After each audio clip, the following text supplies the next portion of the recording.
तेजस्वी यादव जी ने हमारे परिवार को बस एक मोहरा बनाया तेज प्रताप यादव जी को बर्बाद करने की। क्या तेज प्रताप यादव के सीधेपन का खामियाजा आकाश यादव और अनुष्का यादव भुगत रहे हैं? हमारी मदर एडमिट हुई हॉस्पिटल में, हमारी सिस्टर एडमिट हुई हॉस्पिटल में, हमारे घर में लमसम समझिए एक हफ्ता तक मतलब लोग खाना नहीं खा रहा था। अंदर जाने के बाद 5-7 लोग सब हथियार बंद। मेरे पापा का पहले फ़ोन निकाल लिया पॉकेट से, फ़ोन सीज कर लिया। सुनो जरा, तुम अपने पूरे परिवार के साथ पटना छोड़ो, नहीं तो खोपड़िया तुम्हारा उल्टा देंगे। 3 करोड़ पहुंचाओ तुम लोग, बहुत पैसा कमाए हो तुम लोग। दगुआ का भी है, दगुआ क्या मतलब पिस्टल से मारने की बात कर रहा है, हमारे परिवार को नंदफन भी बोल रहा है, तरह तरह का चरित्र का हनन कर रहा है। ऐसा बात की मतलब सोच कहने लगा कि हम लोग जादू टोना किए हुए तेज प्रताप यादव जी पे। और जो मुख्यमंत्री बनने का सपना देख रहे हैं ना, वो भूल जाने का समय है। तेजस्वी यादव जी को दिक्कत है यादव समुदाय से। अगर आकाश डाइवोर्स कराने की क्षमता रखते हैं, तांत्रिक विद्या से पूजा करके उनको मोटिवेट किए हुए हैं। अनुष्का आपसे छोटी? हाँ, छोटी है। उनकी शादी? लालू यादव जी ने कहा कि आकाश शिकायत नहीं होना चाहिए, हसनपुर तेज को लेकर जाओ। तो तेज भैया उसमें और बोले कि मेरा सीट क्यों चेंज हो रहा है। तो शाम में अचानक से पूरे पटना में होर्डिंग लग जाता है, आकाश यादव की मीटिंग में जो जाएगा वो तेजस्वी विरोधी होगा। एक एक लोग को मालूम था कि उनके घर के द्वारा लगवाया गया। वो दुनिया को सिखा देंगे, उनको कोई सिखा नहीं सकता है। पूरा राजद के अंदर में जब युवाओं का जो आप एक लहर देखे थे जिस दौर में, वो तेज प्रताप यादव जी का लहर। तो ये तेजस्वी यादव जी का जो भी व्यक्ति अंदर से खोखला होता है ना, उसको इन्हीं चीज़ों से डर लगता है, तो वो खोखले हैं।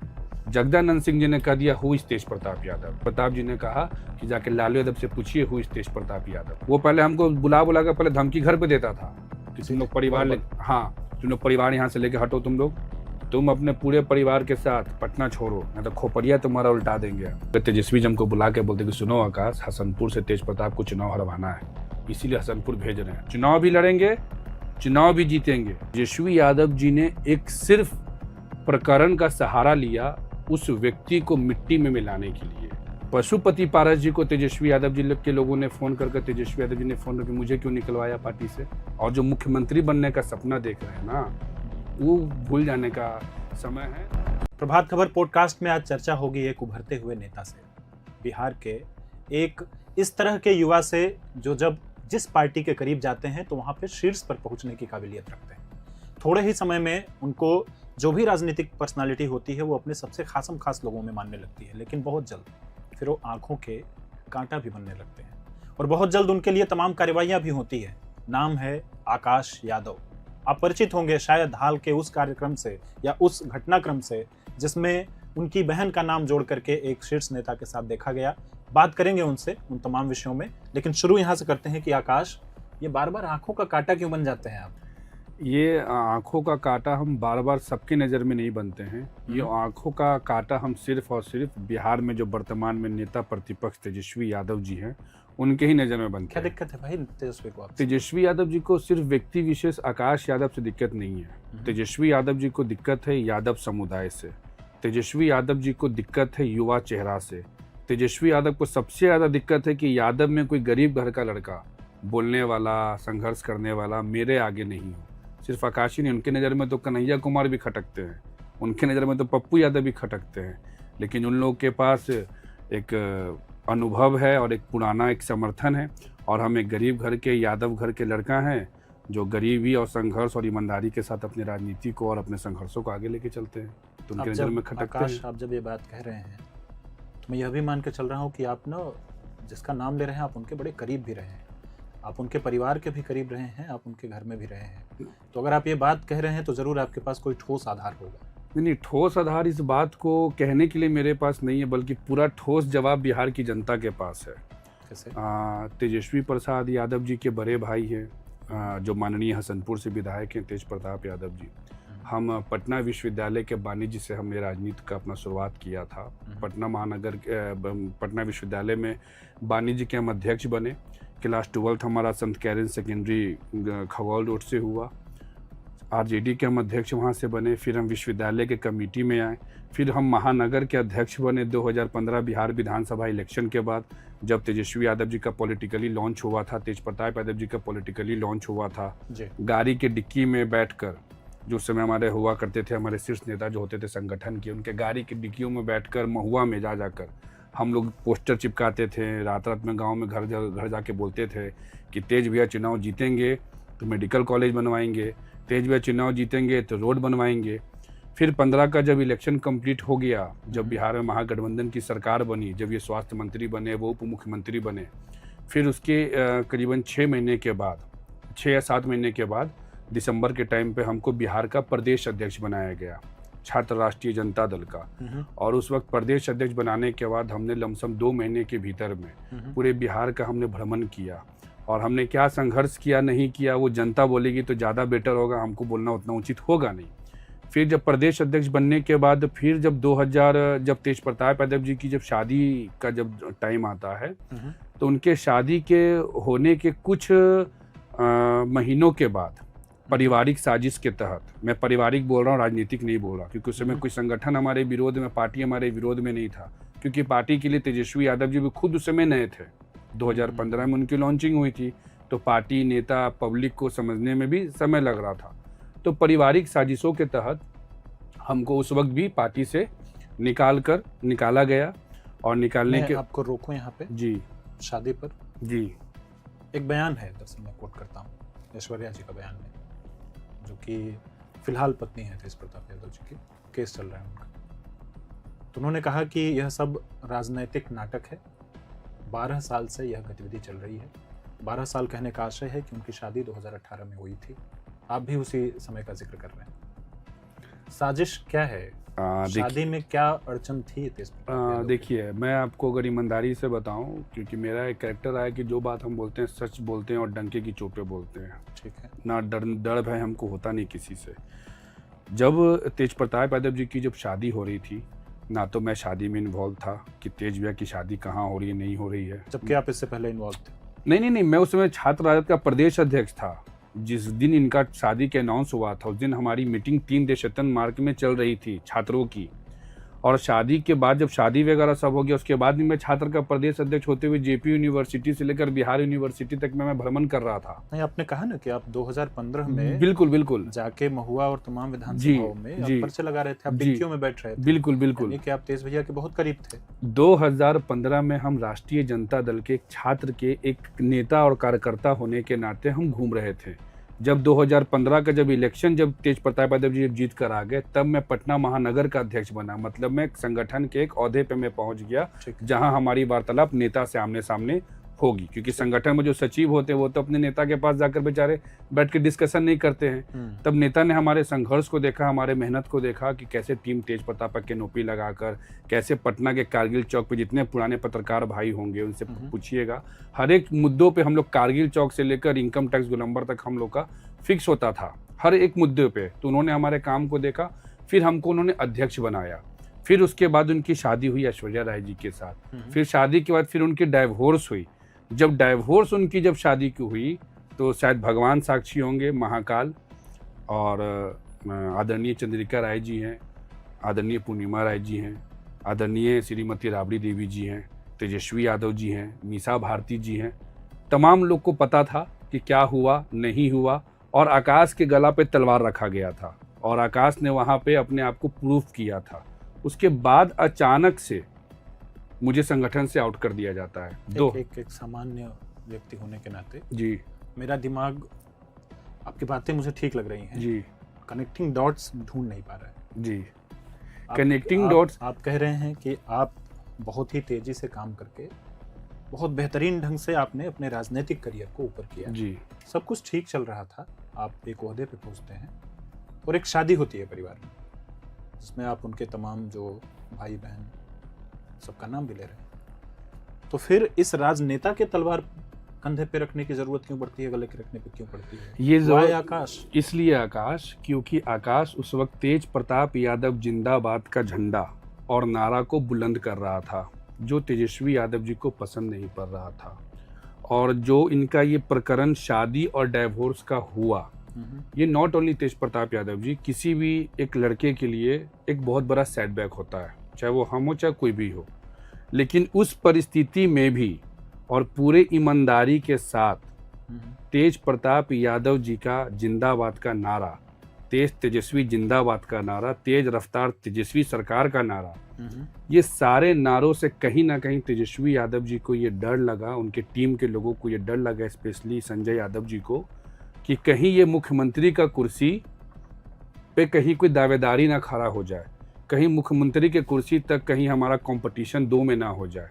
तो ये जो डाइवोर्स और शादी का जो प्रकरण हुआ, इस प्रकरण के आधार बनाते हुए कि आकाश ने कराया, ये अच्छा। सबके पीछे आकाश का हाथ है, ये आधार बनाते हुए हमको वहां से हटा दिया गया। क्या बात हुई थी? बोला गया कि तुमने डाइवोर्स कराया, हम बोले कि हमने कराया, तो बताइए हमने कहाँ कराया। अगर आकाश डाइवोर्स कराने की क्षमता रखते हैं फिर तो आकाश बहुत आप अब आगे सुनिएगा तो और इंटरेस्टिंग कहानी है। आकाश ने डाइवोर्स कराया, ये आधार पहला बनाया गया, आकाश के वजह से सब कुछ हुआ, ये आधार बनाया गया, और सच में जिसने डाइवोर्स कराया वो आज आदरणीय लालू यादव जी का पीए बना हुआ है। आपने कहा राजनीति का जिक्र, 2018 में जब डाइवोर्स जब हुआ या डाइवोर्स जब फाइल हुआ तो 2019 की तो लोकसभा में चंद्रिका राय जी सारण लोकसभा से चुनाव लड़ रहे थे। आकाश तो 2019 में लोकसभा का चुनाव कहीं से नहीं लड़ रहा था। आकाश यादव तो उस समय आरजेडी से आकाश को उस समय भगाया गया था, और आकाश यादव उस वक्त जेपी ब्रिगेड बनाकर चमकी बुखार में लोगों का सेवा कर रहा था। फिर उसके बाद 2020 का बिहार विधानसभा चुनाव आता है। 2020 के बिहार विधानसभा चुनाव में दिसंबर के महीने पे सोशल मीडिया पे तेज प्रताप यादव जी का पोस्ट आता है कि आकाश तुम वापस आओ, छात्र राजद को तुमको जरूरत है। फिर 2020 में हमको बुलाया जाता है, बुलाने के बाद यही तेजस्वी यादव जी के आकाश सरकार बनानी है हर हाल में, भाई को हसनपुर लेकर जाओ, भाई मोहद्दीन नगर लड़ना चाहता है, इसको हसनपुर लेकर जाओ। कब बात हुई आपसे? 2020 के इलेक्शन की मैं वार्तालाप बता रहा हूँ आपको, माननीय नेता प्रतिपक्ष के साथ जो वर्तमान में है। उन्होंने कहा कि आकाश हसनपुर लेकर जाओ, हमको लगे एक बार थोड़ा सा रुकिए। 2018 में आपसे कहा, आपने अपनी शब्द यूज किया जी। कि मुझको भगाया, जी हटाया, आप कह रहे थे कि जी, मुझको भगाया, जी। तब जाके मैं जेपी जी ब्रिगेड बना के काम कर रहा था लोगों के बीच।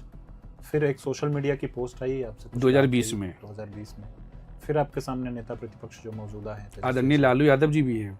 लालू यादव जी घर पे बुलाया आपको? नहीं, उस समय आदरणीय लालू यादव जी का रिम्स में इलाज चल रहा था। 2020 में जब वो डायरेक्टर के जब वो कॉटेज में रहते थे तो मिलने का उस वक्त समय होता था, जो परमिशन लेके मिला जाता था।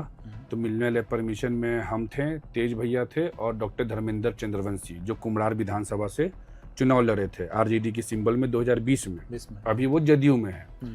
तो वहाँ पे आदरणीय लालू यादव जी ने कहा कि आकाश शिकायत नहीं होना चाहिए, हसनपुर तेज को लेकर जाओ। तो तेज भैया उस समय मोहद्दीन नगर विधानसभा के लिए वो थे और बोले कि मेरा सीट क्यों चेंज हो रहा है, जब महुआ में हम इतना काम किए हैं, जब महुआ मेरा सब कुछ है, तो फिर हमको महुआ से शिफ्ट क्यों किया जा रहा, शिफ्ट भी किया जा रहा तो महुआ से बगल पड़ता है मोहद्दीन नगर, वहाँ शिफ्ट कर दो। अगर ऐसा कुछ लग रहा है कि नहीं हम लोग और संगठन में लोगों को जगह देना है, नौजवानों को मौका देना है, तो उस समय मुकेश रोशन जी बेचारे महनार हाजीपुर उनको ऐसे ऐसे घुमाया जा रहा था आरजेडी के द्वारा। तो हमको आदरणीय लालू प्रसाद यादव जी के पास रांची लेकर तेज भैया लोग सब लोग गए, हम लोग वहाँ बैठे, उन्होंने कहा कि आकाश हसनपुर लेके जाओ, वहाँ अच्छा रहेगा। फिर मैं वहाँ से आने के बाद, रांची से आने के बाद मैं सीधे हसनपुर चला गया। आपने पुरानी गिले शिकवे मिटा दिए? अब मेरी तो इतनी औकात नहीं कि मैं आदरणीय लालू यादव जी के सामने बैठूं और मैं कोई गीला शिकवा का मैं जिक्र करूं। उनका मतलब बात आपने नहीं रखी? मैंने हमको लगा कि लगता है जो मेरे ऊपर जो दाग लोग लगाए थे वो दाग खत्म हो गया। जो मेरे हमको मालूम था कि साजिश चल रहा है, लोग साजिश का वो सब घर के लोग उनके जानते हैं, तो हमको लगा शायद राजनीति है भाई, सब भूल गए हैं या फिर सब चीज़ खत्म हो गया होगा। अब इन लोग को हमको अब आगे बढ़ना है, सब पुराने बातों को हमको भूल के चलना है। ठीक है। उसके बाद मैं हसनपुर चला गया। तेजस्वी यादव जी की लगातार हमसे बातचीत होती थी, वही 10 सर्कुलर रोड में उन्होंने मुझे बुलाया भी। एजिया यादव भी थी, जिस समय तेज भैया का मोहद्दीन नगर विधानसभा जाने का मन हो गया था कि मोहद्दीन नगर विधानसभा से लड़ेंगे, तो मोहद्दीन नगर 20 के बाद 20 में तो फिर एजिया यादव जी को बुलाया गया, बोला गया एजिया जी भाई हसनपुर से लड़ेगा, आप मोहद्दीन नगर से तैयारी कीजिए। फिर उसके बाद मैं कंटिन्यूसली मैं उनके SBI का मैं नॉमिनी बना, जो इलेक्शन में जो कैंडिडेट्स को खोला जाता है। उसके बाद मैं इस पार्टी का स्टार प्रचारक बना 2020 इलेक्शन में। लगातार मेरी तेजस्वी जी से बातचीत होती थी, संजय जी से बातचीत होती थी, कांग्रेस पार्टी के भी नेताओं का जो कार्यक्रम होता था उन सब रिगार्डिंग से मेरी बातचीत होती थी। सारा मैं फाइनेंस से लेके मैं सब कुछ मैं चुनाव का मैंने देखा। जैसे चुनाव के टाइम पे लगा कि मतलब तेजस्वी जी बोलते थे कि आकाश क्या कंडीशन है, क्या कंडीशन है, और चुनाव बिल्कुल थोड़ा टफ था हसनपुर का। तेजस्वी पूछते थे। हाँ, मतलब लगातार वो भी और आदरणीय लालू प्रसाद यादव जी भी मतलब वाया मीडिया पूछते थे कि क्या हुआ कैसा चल रहा है। आपने कहा आकाश क्या हालत है? हाँ, मैंने क्या हालत है, क्या चल रहा है, सब क्या कंडीशन है, वोट बैंक में क्या हो रहा है। तो उस समय तो जो है मतलब चिराग पासवान जी का पार्टी तो सब जगह आरजेडी से अंदर अंदर मिल के बाहर काम कर रहा था। तो हम सारी चीज़ों को हमने देखा। अच्छा। उसके बाद जब इलेक्शन का जब रिजल्ट आया तो लमसम 15 से 20 हज़ार के मार्जिन से तेज प्रताप यादव जी ने चुनाव में जीत दर्ज कराया। ठीक है। यहाँ तक कोई डिस्कशन, कोई कुछ इश्यूज नहीं हो रहे थे। एकदम मैं भी खुश था कि भाई चलो मुझे एक जिम्मेवारी दिया गया था, मैंने उस जिम्मेवारी को निभाया। तेजस्वी यादव जी को जितने में रात के 11 बज गया था 2020 बिहार विधानसभा में, और वो तेज प्रताप यादव जी से कम मार्जिन में चुनाव जीते हैं राघोपुर से। पटना फिर हम लोग आए, उसके बाद हम कार्यक्रम पटना में कर रहे थे। पटना में कार्यक्रम हमारा 2020 के बाद जो कार्यक्रम चला था आज़ादी पत्र, आदरणीय लालू यादव जी जब जेल में थे तो हम लोग राष्ट्रपति को पूरे बिहार भर में घूम घूम कर लेटर लिखवाते थे पोस्ट कार्ड के माध्यम से, और पटना जीपीओ से राष्ट्रपति महोदय को हम लोगों ने पोस्ट कार्ड भेजा था कि लालू जी को रिहा करो, लालू जी बीमार है। हाँ, कैंपेन हमने चलाया। उसके बाद जातीय जनगणना की मांग का मैं धरना दे रहा था। जगदानंद सिंह जी उस समय प्रदेश अध्यक्ष हुआ करते थे आरजेडी के। उसी वक्त शाम में अचानक से पूरे पटना में होर्डिंग लग जाता है, पूरे पटना में। परसों मेरा बैठक होता था 20 तारीख को, और पूरे पटना में होर्डिंग लग जाता है, जिस होर्डिंग में तेजस्वी यादव जी का फोटो हटा दिया जाता है। उस बैनर में हम होते हैं, तेज भैया होते हैं, श्रीमती राबड़ी देवी जी होती हैं, मीसा दीदी होती हैं, और आदरणीय लालू यादव जी होते हैं। और वो बैनर राजद कार्यालय के गेट पे लगाया जा रहा है, मतलब पार्टी ऑफिस के गेट पे। पूरा पटना का आप छोड़ दीजिए, वो लगा। उसके 2 दिन के बाद मेरा मीटिंग भी हुआ। तो मीटिंग में एक तेजस्वी यादव जी की टीम की तरफ से एक संदेश दिया गया कि आकाश यादव की मीटिंग में जो जाएगा वो तेजस्वी विरोधी होगा। और उस वक्त राजद के कोई भी पार्टी ऑफिस के लोग से लेकर राजद का कोई भी नेता राजद कार्यालय के अंदर में मेरे द्वारा आयोजित बैठक में कोई शामिल नहीं हुआ। सिर्फ तेज प्रताप यादव जी आए और वो उद्घाटन भी किया, शामिल हुए। आपने कहा रातों रात बैनर मतलब चेंज हो गया। वो बैनर 2 दिन तक पूरे पटना में रहा। आकाश, आपको मालूम तो होगा कि किसने लगवाया? मैं कह रहा हूँ कि हम ही को नहीं, सबको मालूम था किसने लगवाया। एक एक लोग को मालूम था कि उनके घर के द्वारा लगवाया गया, एक एक लोग को। उसके बाद मीटिंग भी हमारा होता है। मीटिंग में 1500 से 2000 छात्र एकत्रित होते हैं, जो फेसबुक सोशल मीडिया सब पे है। उसमें तेज भैया ने वहाँ आदरणीय जगदानंद सिंह जी को लेकर कुछ बयान दिया कि ये पार्टी तानाशाही नहीं चलेगा, कार्यकर्ता के लिए गेट खुलना चाहिए। और मैंने उन्होंने जेन्युइन बात किया कि पार्टी में नेता से मिलने कोई जो आ रहा है वो जनता है, कोई अपने एचआर से मिलने तो नहीं आ रहा है, कोई अपने बॉस से तो मिलने नहीं आ रहा है। तो उस बॉस प्रवृत्ति के खिलाफ उन्होंने बिगुल फूंक दिया। उसके बाद जगदानंद सिंह जी ने कार्यालय आना बंद कर दिया।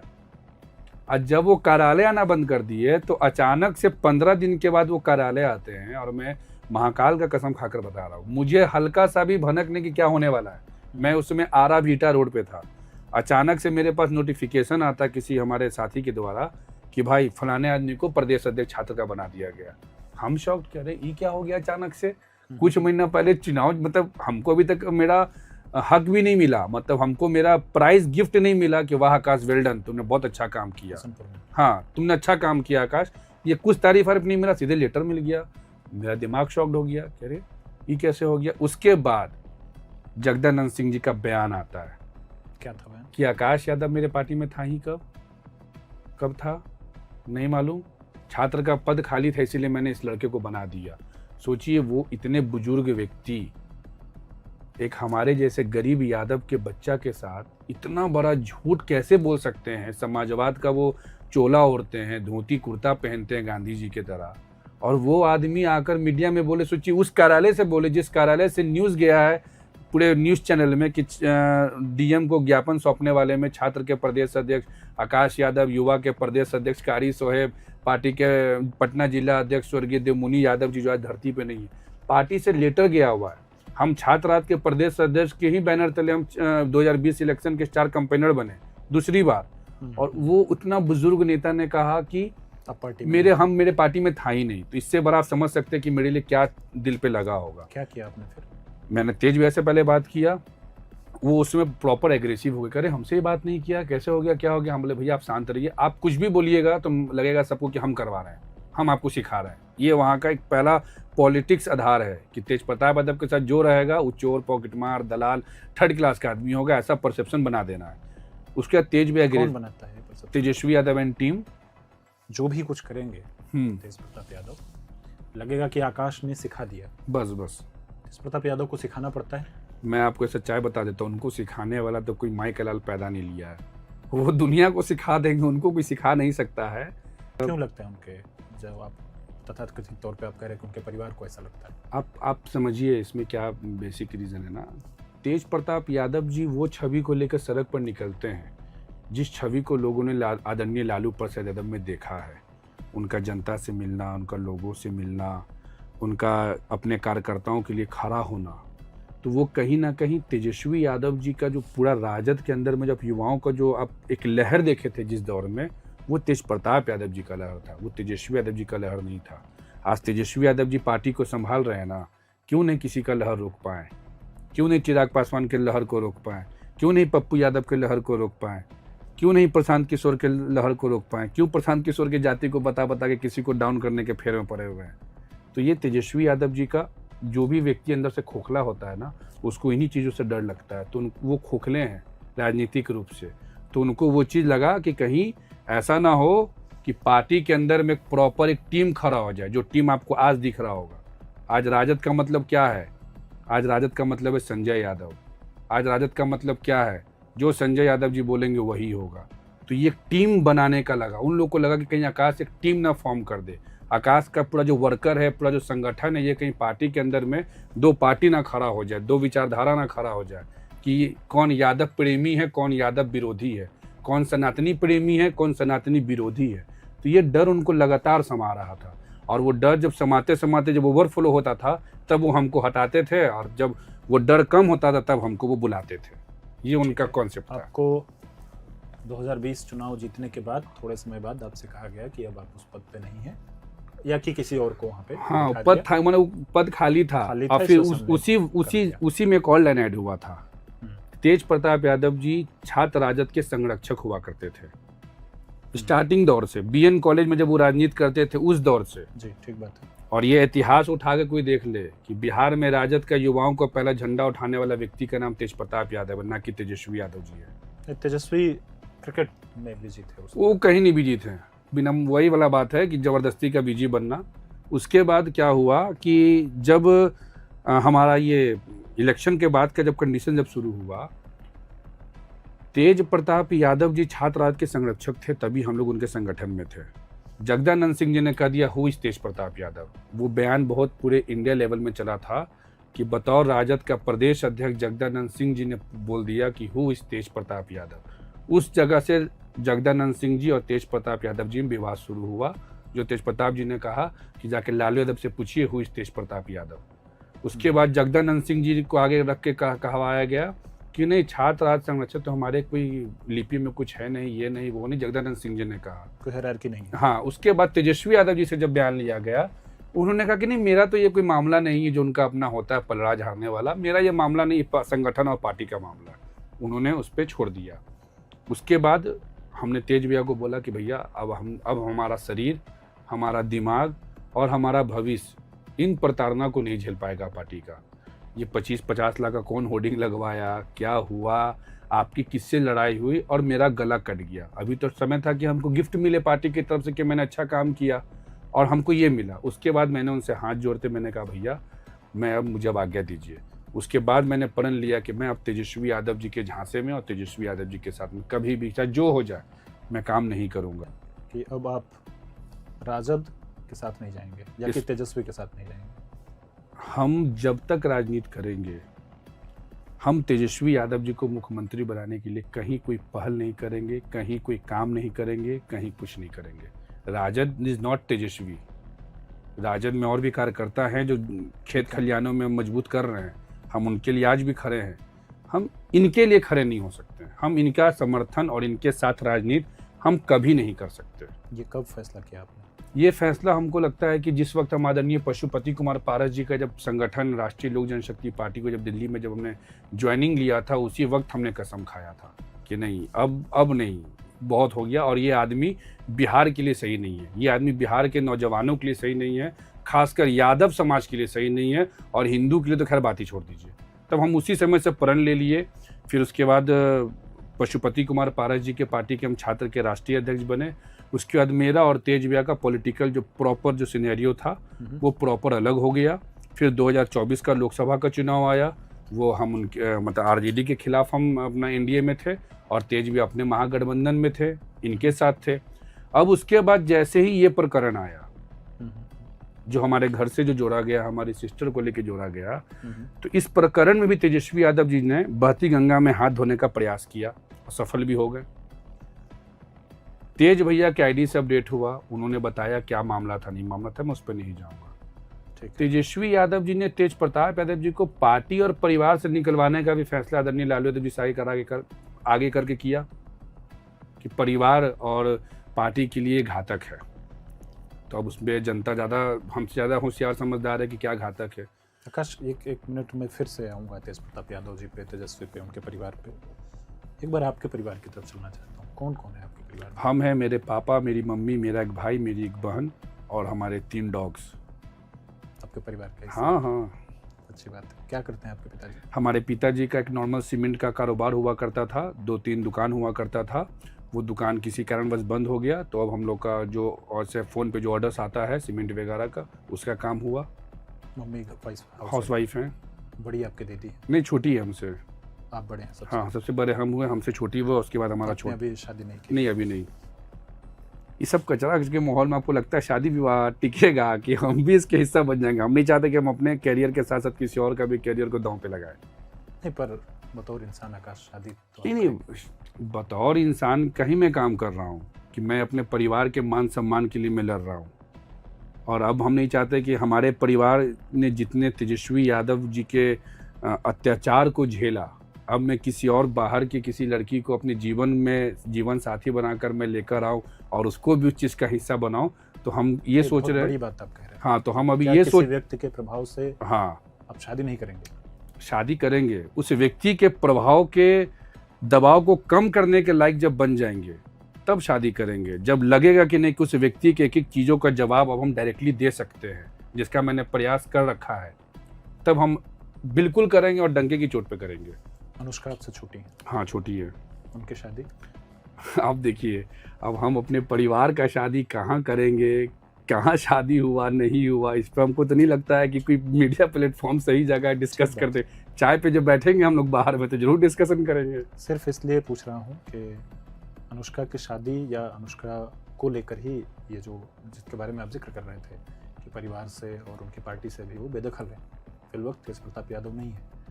पीछे का कारण तेजस्वी ने क्या बनाया? कारण आप क्या लगता है आपको? आप थोड़ा सा बस समय देकर सोचिएगा इस बात को। कल तक आकाश वजह होता था हर हरकतों का। तेज प्रताप यादव जी जो भी कुछ करे तो आकाश ने करवाया। अब जब आकाश पशुपति पारस जी के पार्टी में चला गया तो अब आकाश का परिवार आ गया, आकाश का परिवार कराया। तेजस्वी यादव जी ने हमारे परिवार को बस एक मोहरा बनाया तेज प्रताप यादव जी को बर्बाद करने के लिए।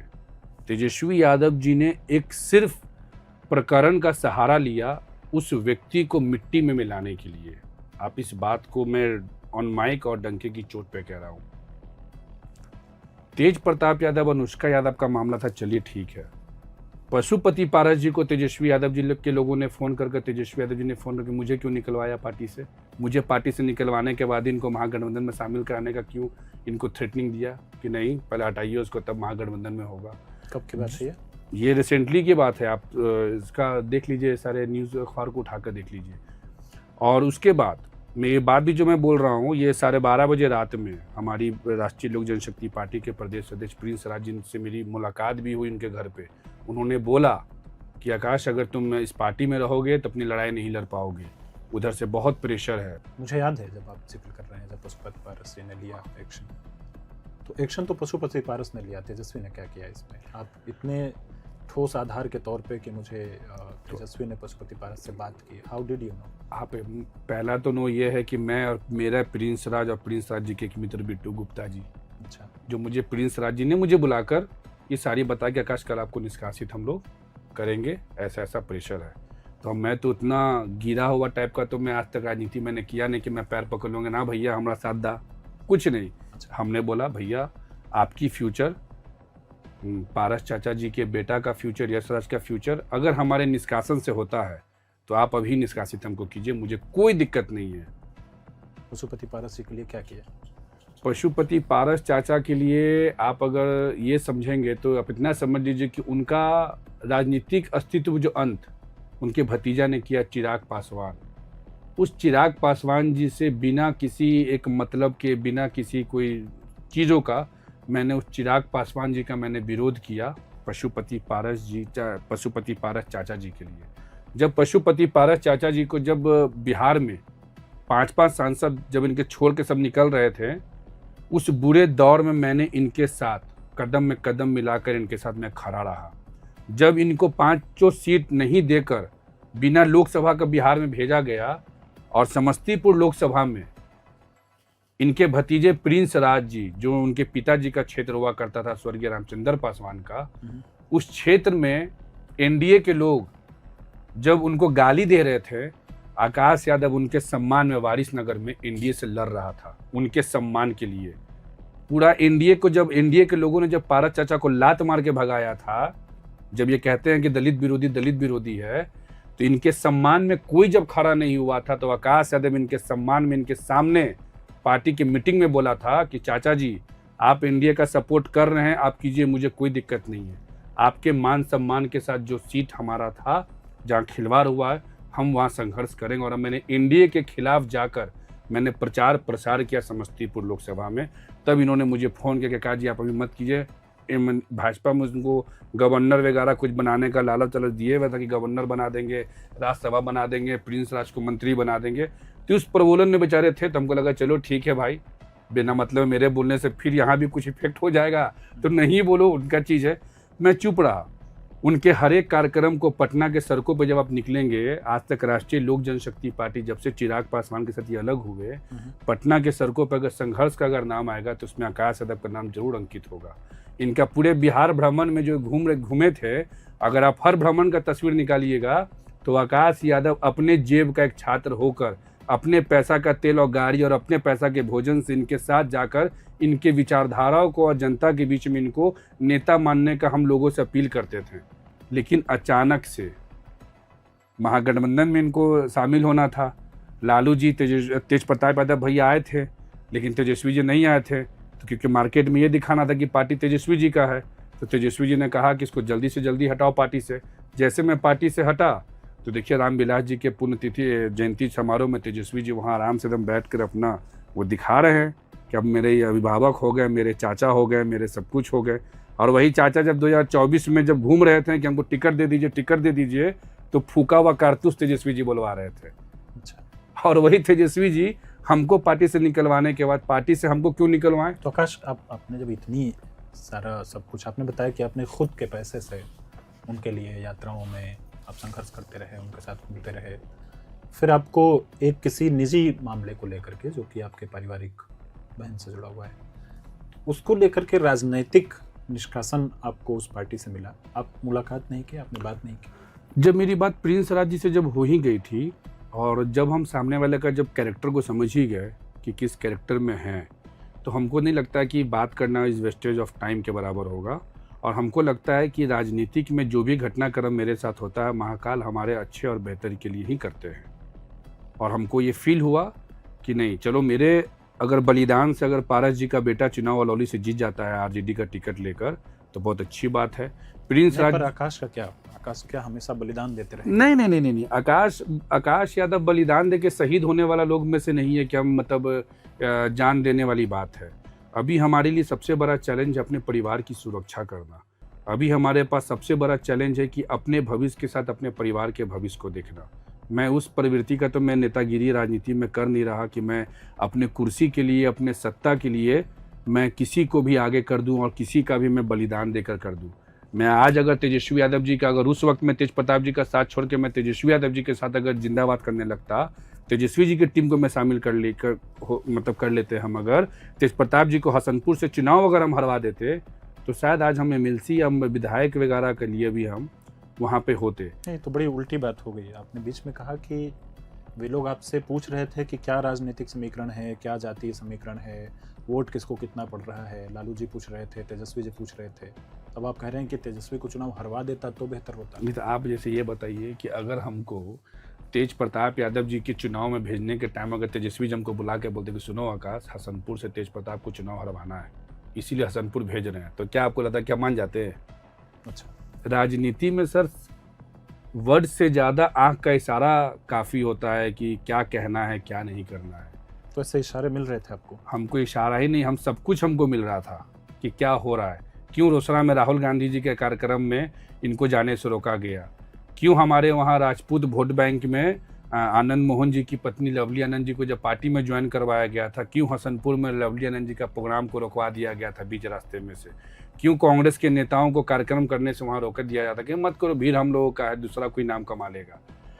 आप अगर इसको एक सारांश में समझेंगे ना, बातें एक दिन की नहीं है कि 1 घंटे में कंप्लीट हो जाए। ठीक बात। आप सारांश में अगर समझेंगे तो ये सिर्फ और सिर्फ मामला है कि कुर्सी एक है, आदमी 2 हैं। तो अब दूसरा जो आदमी है उसको हटाना है, तो वो आदमी ने एक एक चाल, एक एक चरित्र अपना दिखाया। आप मुझे सिंपल लाइनें बताइए। ऐश्वर्या राय जी ने केस किया डोमेस्टिक वायलेंस का, एग्री करते हैं जी। 18 में डाइवोर्स हुआ, ये भी आप एग्री करते हैं। तो जब 18 में डाइवोर्स हुआ तो फिर 19 में लोकसभा चुनाव कैसे? और जब 2020 का विधानसभा चुनाव आया तो फिर ऐश्वर्या जी की चचेरी बहन को फिर पार्टी में ज्वाइन क्यों करवाए तेजस्वी यादव जी, करिश्मा राय जी को? आप उनके दिमाग को आप समझिए, किसको वो किसके टेम्परेचर को वो हिट करना चाह रहे थे। आप अगर हमारे भाई हो, आप हम दोनों भाई हैं, हमारी अगर हमारी पत्नी से नहीं बन रहा है और आप हमारी पत्नी के ही परिवार को आप हमारे और अपने बीच में लाइएगा तो कचरा होगा कि नहीं होगा? कचरा कौन कराने का इंटेंशन से आगे बढ़ा, ये बढ़े। जब अभी का प्रकरण हुआ तो अभी तक की राजनीतिक प्रकरण नहीं था, सब कुछ उधर के तरफ से था, सब कुछ ये था। उन्होंने कहा कि हम लोगों को ये सब चीज़ बर्दाश्त नहीं। भैया क्या बर्दाश्त नहीं है वो तो आप जनता को बताइए ना। आप राजनीतिक हत्या क्यों करवाने लगे? पार्टी पॉलिटिक्स से बाहर निकलवाने का क्या लॉजिक आपका रहा? इसे जनता का क्या मैटर था भैया? आपकी पूरी बातचीत से ऐसा लगता है आकाश कि चलिए आपकी बात को एक बार को सच मानते हैं। हम मानते हैं कि तेजस्वी का अपना एक गुट है और वह गुट तेज प्रताप यादव के गुट से खुश नहीं है और आप काफ़ी कुछ तेज प्रताप यादव के गुट की तरफ रहे हैं। और आपको लगता है कि तेज प्रताप यादव का गुट बेहतर है राजनीतिक स्थिति में, बेहतर है जनता की सेवा के मामले में, तमाम विषयों में आप मानते हैं कि यह गुट ज़्यादा बेहतर है, या मतलब तेज प्रताप यादव का अप्रोच ज़्यादा अच्छा है? देखिए, फिर आप तेज प्रताप यादव या आप इतने कमज़ोर क्यों हैं कि तेजस्वी जब जो चाहते हैं, तेजस्वी चाहते हैं तो उनको परिवार से निकलवा देते हैं, तेजस्वी चाहते हैं तो उनको पार्टी से निकलवा देते हैं, जैसा कि आपका आरोप है, वो चाहते हैं तो आपको आपकी पार्टी से निकलवा देते हैं। देखिए अगर आप रीजन बिहाइंड इट, देखिए आप अगर एक चीज़ को समझेंगे, राष्ट्रीय जनता दल आदरणीय लालू प्रसाद यादव जी के नाम से जाना जाता है। राष्ट्रीय जनता दल ने कभी भी कोई लीडर नहीं दिया देश को या बिहार को, एक परिवार के ही लोगों को राष्ट्रीय जनता दल ने बिहार को सौंपा। तेजस्वी यादव एंड तेज प्रताप यादव जी में अगर हमसे अगर पूछा जाए कि राजद के लिए, क्योंकि देखिए दोनों को तो कोई मौका मिला नहीं कि बिहार चलाएं, मौका तो मिला साथ में चलने का। जनता जब चुनाव जिता कर आया तो अब क्षेत्र का आप हाल जाके देख सकते हैं क्या हाल हुआ। तो आरजेडी के वर्करों के लिए, जो ओरिजिनल लालू प्रसाद यादव के जो वोटर्स हैं, उनके लिए तेज प्रताप यादव जी से बेहतर और कार्यकर्ताओं का नेता कोई राजद में दूसरा है नहीं। तेज प्रताप यादव जी कमजोर इसलिए हर जगह पड़ते गए और इसलिए वो मतलब हर जगह खत्म होते गए क्योंकि वो चालाक अगर होते तेजस्वी यादव की तरह तो शायद वो अभी तेजस्वी यादव से कई गुना ज़्यादा मजबूत होते और तेजस्वी जी को इनसे पूछताछ करना पड़ता कि भैया क्या करें नहीं करें। अच्छा। ये इतने सीधे हैं, इतने सीधे आदमी है कि अगर एक बार इनका भाई अभी फ़ोन करके बोल दे कि भाई हमको ऐसा ऐसा प्रॉब्लम हो गया, देखो ऐसा ऐसा बोल रहा है, तो ये आदमी दुनिया को भूल जाकर अपने भाई के लिए लड़ना शुरू कर देगा। इतना सीधा आदमी जिसकी राजनीति में कोई जगह नहीं है, ये तेजस्वी जी ने प्रूफ किया है। तो तेज प्रताप जी अगर थोड़ा सा चालाक हो जाए, होशियार अगर हो जाए, तो Tejashwi Yadav is nothing for RJD and nothing for Bihar politics. Tej Pratap Yadav ji में एक अपना कनेक्टिविटी है लोगों से मिलने में, जो तेजस्वी जी में अभी तक नहीं है। वो अगर आज भी गांव में घूम जाए, आप मेरे को एक बात बताइए, अभी आदरणीय लालू यादव जी प्रेस कॉन्फ्रेंस कर ये बोले कि तेज हमारा बेटा जो है, तेजू हमारा मुख्यमंत्री बिहार का बनेगा, पार्टी का राष्ट्रीय अध्यक्ष भी तेज प्रताप यादव होगा। तो आप क्या समझ रहे हैं पार्टी को? क्या लौ लश्कर भीड़ भाड़ नहीं घूम जाएगा? आपके अंदर जो टैलेंट है, आपके अंदर क्षमता है, आपको प्रभात खबर मिला, तब आप अपने टैलेंट को यहाँ पे दिखा रहे हैं ना। अब आप प्रभात खबर में हैं और आप बहुत टैलेंटेड हैं और आपके क्षमता को बोला जाएगा नहीं, आप सड़क किनारे खड़ा हो गए गिनती कराइए, तो क्या लॉजिक तो नहीं होगा, आपकी क्षमता को खराब किया जाएगा। तो एक बेटा को आपने पूरा ही दे दिया, उस बेटे ने लिया भी अपने साजिशों के तहत, नॉट क्षमता के दम पे, साजिश के तहत। राजद में क्या है, लालू जी जिसको बोल दिए हो गया, लालू जी जिस पे हाथ रखेंगे वो विधायक बनेगा, एक मानसिकता है। तो वही मानसिकता के पले वे लोग क्या सोचेंगे कि नहीं तेजस्वी नेता हो, इसी से मिला के चलो, इसी को मिला के चलो। आरजेडी के अंदर में 99% वर्कर तेजस्वी यादव जी को behind the camera, behind the phone बोलता है घमंडी है, मिलता नहीं है। और ये एक मैं लाइन आपको बता रहा हूँ, आप बताइएगा अपनी राय उसमें।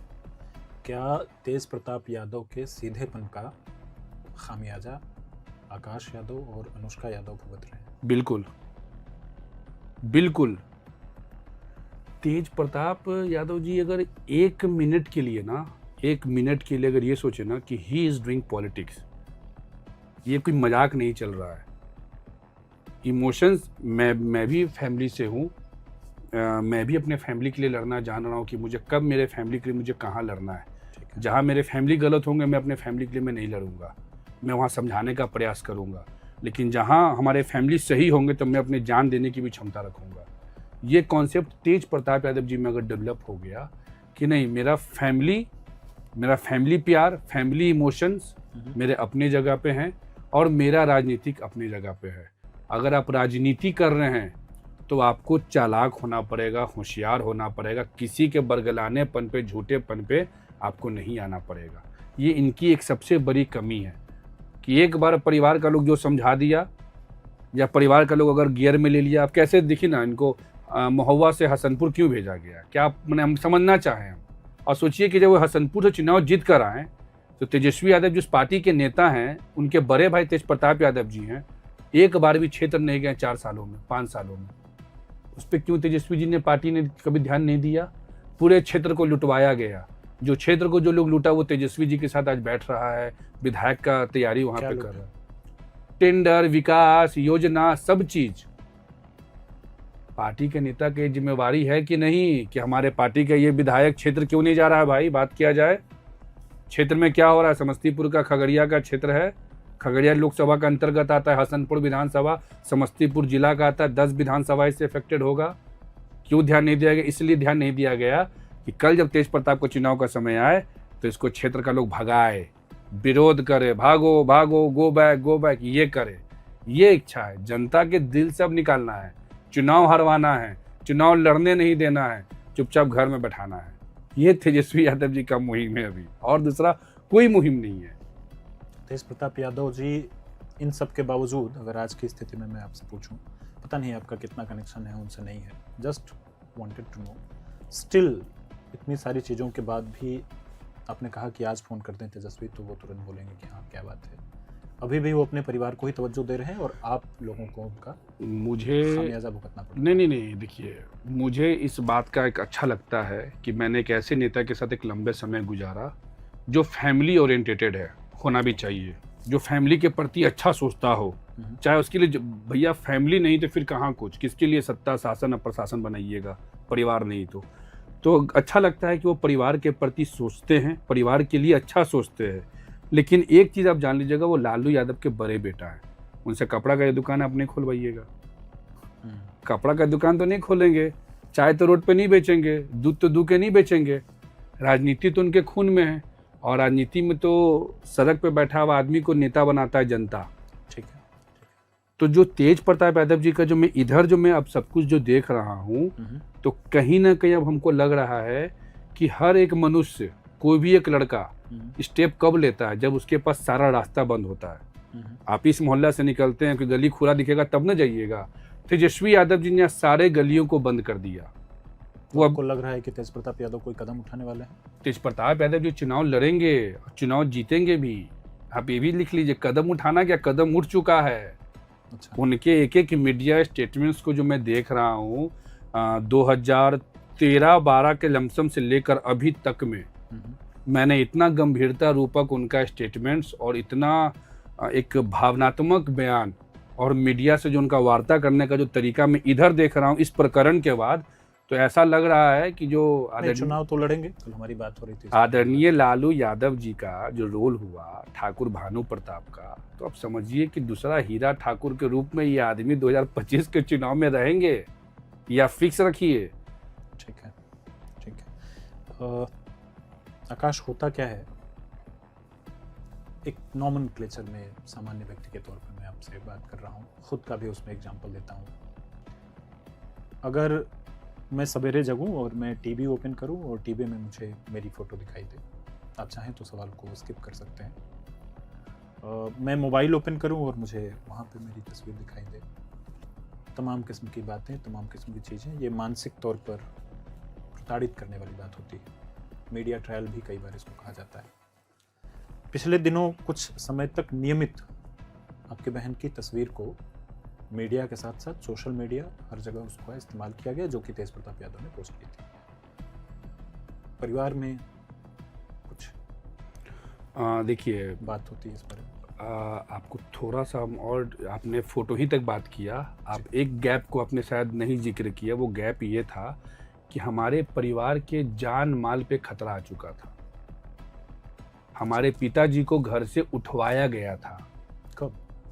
लालू प्रसाद यादव जी के भतीजे तेजस्वी यादव जी के चचेरे भाई, जो पटना का मतलब कह सकते कुख्यात के रूप में, मतलब जिस पे दर्जनों मामले दर्ज हों, सीबीआई से लेकर सब कुछ का मामला दर्ज हो, उस आदमी से हम लोगों को धमकी दिलवाया गया। हमारे घर पे 5-7 लोग आए, हमारे पिताजी को बोले कि जल्दी पहुंचो वहाँ, भैया बुला रहे हैं। हमारे पिताजी उस व्यक्ति के पास गए और वो व्यक्ति हमारा परिवार का ही सदस्य था, और उस व्यक्ति ने कहा कि खोपड़िया उल्टा कर देंगे, पटना तुम और तुम्हारा पूरा परिवार यहाँ से भागो, और तुम्हारा बेटा बहुत रुपया कमाया है पारस के साथ, तेजवा के साथ, 3 करोड़ रुपये हमको रंगदारी दो। ये मामला मेरा पटना के पिरभोर थाना में दर्ज है। हमारे परिवार सिर्फ आप मेंटली परेशानी की वजह से बोल रहे, मैंने अपने घर से टीवी पहले हटाया, अपने घर से टीवी सबसे पहले टीवी हटाया। उसके बाद हमने अपने घर के अंदर लोगों को, हमने अच्छे लोग, जैसे जयललिता जी के साथ जब हुआ था सदन में, मारा गया था, पीटा गया था, वैसा मैंने एग्जाम्पल दिया। किसी किस्म की कोई थेरेपी आकाश?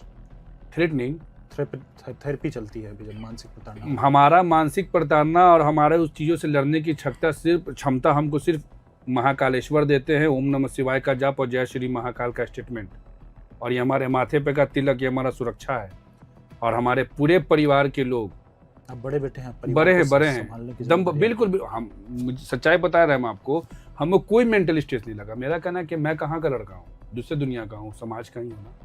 आज हमारे समाज में अगर अन्याय के खिलाफ हम खड़े नहीं हुए, और अन्याय हमारे साथ अगर जब तक नहीं होगा, आपके साथ होगा और हम बोलने में हमको अच्छा लगेगा, तो हम तो नेतागिरी करेंगे। लेकिन अगर मेरे साथ अन्याय हुआ और हम नहीं लड़ेंगे, तो फिर काहे का बड़ा बेटा, काहे का बड़ा भाई और काहे का राजनीति। हम लड़े भी और अपने परिवार को हिम्मत भी दी। अपने परिवार को हमने कहा, इतिहास में आपने एफआईआर दर्ज कराई? एफआईआर हमारा दर्ज है। उसके बाद हम कार्रवाई में प्रशासन हमारे घर पे भी आए, जो चीज़ें हुआ प्रशासन काउंसलिंग भी लोगों ने किया, प्रशासन के समक्ष सारा सबूत भी रखाया। प्रशासन ने कहा कि हम लोग चार्जशीटेड करेंगे, ये करेंगे, वो करेंगे, लेकिन अभी तक हमारे पास प्रशासन की तरफ से धमकी फ़ोन से आई थी। फ़ोन पे तो लगातार जिस व्यक्ति ने धमकी दिया वो हमारे दूर का परिवार लगता है। वो पहले हमको बुला कर पहले धमकी घर पे देता था कि तुम लोग परिवार तुम लोग परिवार यहाँ से लेके हटो, तुम लोग चाचा चाची हमको फ़ोन कर रहे हैं, समझो बात को, तेजस्वी को दिक्कत हो जाएगा मुख्यमंत्री बनने में, ये हो जाएगा। तो मतलब आप क्या बात कर रहे हैं आप। और जब उस आदमी का बात हम नहीं माने, तब वो आजीज होकर हमारे पिताजी को उठवा लिया। कैसे है पापा वापस? जैसे कि उस व्यक्ति ने हमारे घर पे लोग को भेजा। अब हमारे पिताजी को क्या मालूम कि जो आदमी बुला रहा है क्रिमिनल मैंशर से बुला रहा है। पापा रीच होते रहते, क्या बात है, तो भैया बुला रहे, लीजिए ना बात कीजिए ना, हेलो आइए तो जरा जल्दी आइए, जल्दी पहुंचे रंजन नगर में मेरे मकान पे। और सोचिए उस जगह कब्जा किए हुए। हमारे पापा गए कि चलो परिवार का आदमी है, क्यों बुला रहा है, नहीं बुला रहा है। पापा हमारे स्प्लेंडर गाड़ी से गए, गेट के बाहर गाड़ी लगाए और अंदर गए। अंदर जाने के बाद 5-7 लोग सब हथियार बंद। मेरे पापा का पहले फ़ोन निकाल लिया पॉकेट से, फ़ोन सीज कर लिया, सुनो इधर आओ। और मेरे पास तो ऐसा जब प्रमाण है कि मैं समय के साथ उजागर करूँगा, तुम अपने पूरे परिवार के साथ पटना छोड़ो, नहीं तो खोपड़िया तुम्हारा उल्टा देंगे हम। तुम्हारा बेटा बहुत पैसा कमाया है, 3 करोड़ रुपये रंगदारी हमको 3 करोड़ में पहुँचाओ साले, तुम लोग बहुत पैसा कमाए हो तुम लोग। पापा हमारे शॉक्ड हो गए, भाई एक एजेड आदमी 60-65 साल का आदमी, अब सोचिए क्या बीतेगा। जो लड़का कल पैर छू के प्रणाम करता था, वो लड़का आज हमसे माँ बहन का गाली दे के खोपड़ी उलटने की बात कर। दूसरा का लड़का का, जब मेरे पापा ने बोला कि अरे आप कैसे बात कर रहे हैं, आप किससे बात आप कर रहे हैं, आपको समझ में आ रहा है आप क्या बात बोल रहे हैं? तो बगल का लड़का कहता भैया दगुआ का, भैया दगुआ क्या, मतलब पिस्टल से मारने की बात कर रहा है, मार दें। हाँ, तो मेरे जानकारी में तो मार्केट के लोग हमको बोले थे किराना वाले कि कुछ आदमी लोग आए थे, ऐसा बात है। तो हम तुरंत, हमने भी अपने चारों तरफ फ़ोन घुमाया कि कैसा कैसा मैटर। जब उन लोग को मालूम चल गया तब तुरंत हम अपने पापा को बोला कि इससे बात बाहर अगर गया तो कोई बचेगा नहीं, जानते हो ना हम कौन हैं, हम क्या करवा सकते हैं। पापा हमारे थोड़ा उस समय डर गए। हम बैठे, हम बोले कि हुआ क्या मामला पापा, बताइए क्या क्या किया आपके साथ। उस वक्त तक जिस वक्त पापा हमको बताएं, उस व्यक्ति से मेरा उस दिन के 1 दिन पहले बातचीत हुआ था, जब मैं सिल्लीगुड़ी से लौट रहा, जब उन्हें धमकी दिया था। मैं सीधे थाना गया, थाना में मैंने केस दर्ज किया। अशोक सिंह उस समय डीएसपी हुआ करते थे, उन्होंने बुलाया, मैं वहाँ बैठा और वो व्यक्ति भी वहाँ आया। डीएसपी साहब के सामने में भी हुआ डिस्कशन। डीएसपी साहब ने बोला कि जब आप आदमी ही भेज दिए तो फिर आप परिवार कहाँ आप गिनती करा रहे हैं, और जब आपने हरकत ही कर दिया तो आप आधार वो व्यक्ति थाने में आके कह रहा था कि मैं इनके परिवार का हूँ। हाँ, मीडिया में भी कह रहा है कि हम परिवार के हैं, परिवार को हमारे गाली भी बक रहा है, हमारे परिवार को नंदफन भी बोल रहा है, तरह तरह का चरित्र का हनन कर रहा है, ऐसा बात की मतलब सोच कहने लगा कि हम लोग जादू टोना किए हुए तेज प्रताप यादव जी पे, तांत्रिक विद्या से पूजा करके उनको मोटिवेट किए हुए। तो फ्रस्ट्रेशन और आजीजपन में जाकर यहाँ तक हमारे साथ हुआ। फिर हम थाना, पुलिस, मीडिया में मैंने बोला कि जितना पत्रकार लोग हमारे घर में एक साथ घुसते हैं एक बार में 150 की संख्या में, हमें डर है कि किसी दिन उसी पत्रकार के भेष में कोई आएगा, और हम तो गरीब आदमी हैं, मेरा तो कोई 10 कट्ठे का तो मकान है नहीं, 2 रूम, किचन, एक बाथरूम, एक बरंडा है, कोई भी आएगा और AK-47 से हम लोग को तरतरा के निकलते चला जाएगा, चैप्टर यहीं पर क्लोज होगा। ये मैंने सभी जगह पर बोला। तो हमारे पास जान, प्राण, इज्जत, प्रतिष्ठा, भविष्य, सभी चीज़ों से सिर्फ इसलिए दबाया जा रहा है कि अगर आकाश यादव रहा तो तेज प्रताप के साथ ईमानदारी से राजनीति करने वाला ये लड़का है। ऐसा माहौल बनाना है कि तेज प्रताप यादव एक हैंडीकैप्ड पॉलिटिशियन बन के घर के अंदर में बंद रहे। अब तो हम जब थाना पुलिस जब चले गए तब धमकी तो आना बंद हो गया, लेकिन कहाँ चले गए? जब थाना पुलिस में जब सारा मामला हमारा जब दर्ज हुआ, जब सब कुछ हुआ, तब जाकर अभी हम लोगों के पास थोड़ा सा बिहार सरकार के द्वारा, प्रशासन के द्वारा हिम्मत दिया गया है कि आप चिंता मत कीजिए, हम लोग आपकी सुरक्षा में हैं। तब जाकर हम लोग थोड़ा अभी अपने जान को लेकर सुरक्षित महसूस कर रहे हैं। हमारी मदर एडमिट हुई हॉस्पिटल में, हमारी सिस्टर एडमिट हुई हॉस्पिटल में, हमारे घर में लमसम समझिए 1 हफ्ता तक मतलब लोग खाना नहीं खा रहा था कि मतलब क्या हो रहा है। कोई परिवार का लोग उधर, बहन आपकी मम्मी अस्पताल में भर्ती हुए, अस्पताल में भर्ती हुए, कंकरबाग बोधी हॉस्पिटल है मेदांता के सामने में। मेंटली स्ट्रेस और लैक ऑफ स्लीपिंग इंड्यूस्ड जो आता है बॉडी में, वो आया कि मतलब सोचिए नींद का गोली देने के बाद भी लोग नींद में हम लोग जागते थे चिंता में कि बाप रे अभी क्या हो रहा है। परिवार, समाज, दोस्त, यार, ये वो हर तरीके के बात। लेकिन महाकाल ने, ईश्वर ने और हमारे साथ मेरे दुख के घड़ी में कुछ हमारे दोस्तों ने, कुछ हमारे परिवार के सदस्यों ने और कुछ राजनीतिक लोगों ने जिस प्रकार हमको हिम्मत दिया, वो सब हमारे भगवान के समान हमारे लिए है।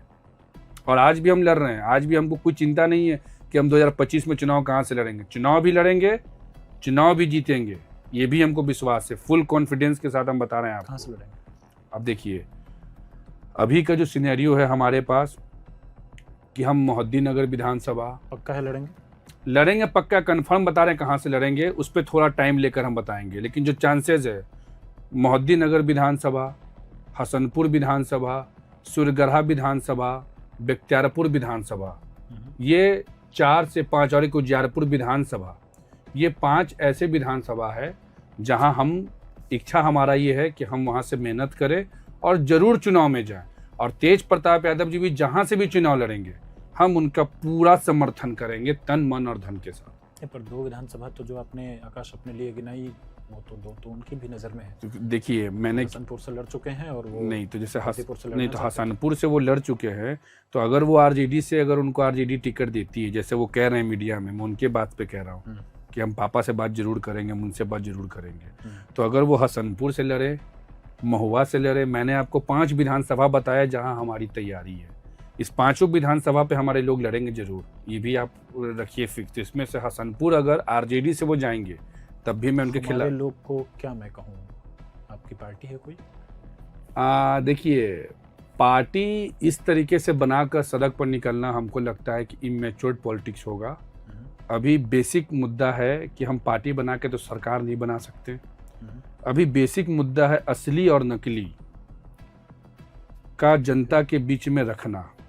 आज तेज प्रताप यादव जी क्षेत्र घूमना शुरू किए हैं, हसनपुर महुआ घूम रहे हैं, जनता के बीच में जा रहे हैं, तो जनता का एक सर्वे आ जाता है, जनता का एक रुझान आ जाता है। राजनीतिक रूप से मैं आपको बता रहा हूँ कि हाँ आप यहाँ से लड़िए।